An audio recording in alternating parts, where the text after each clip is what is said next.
In this practice, we provide short-term psychological treatments. We do this with a so-called SCP model, which was developed by Paul Rijnders in the Netherlands.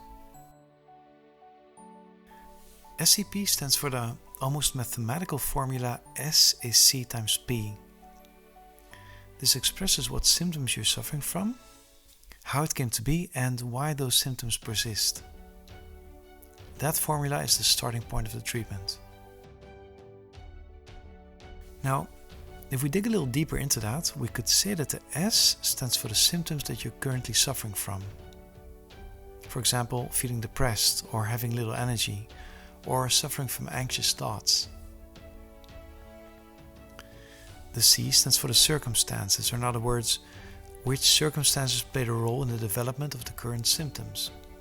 For example, it could be about recent setbacks or difficulties, or it could be experiences from the past that are still bothering you in the present day.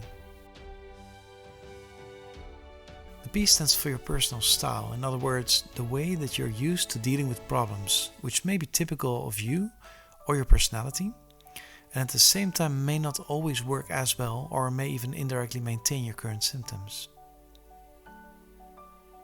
We hereby say that the symptoms arise as a result of the circumstances combined with your personal style.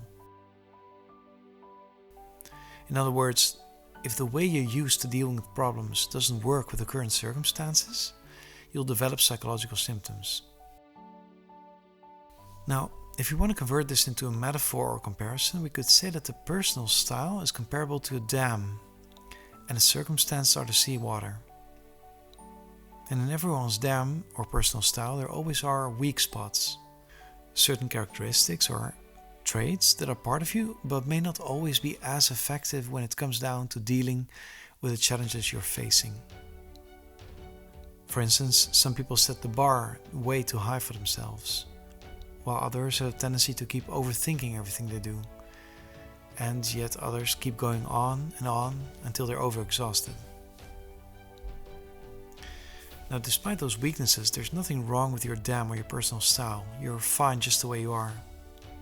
But when the circumstances change and become more intense, the sea level rises, which means the dam comes under increasing pressure. And then it often breaks through at the weak spots and you get a flooding. And that flooding, those are the symptoms. Now, normally you cannot simply bring down the sea level. The circumstances are often difficult to change, but we can strengthen the dam and teach you to deal with it in a different way that works better. And that's exactly what we're going to do in this treatment. Now the question for you is to think about the formula in your situation. What is the S, what is the C, and what is the P?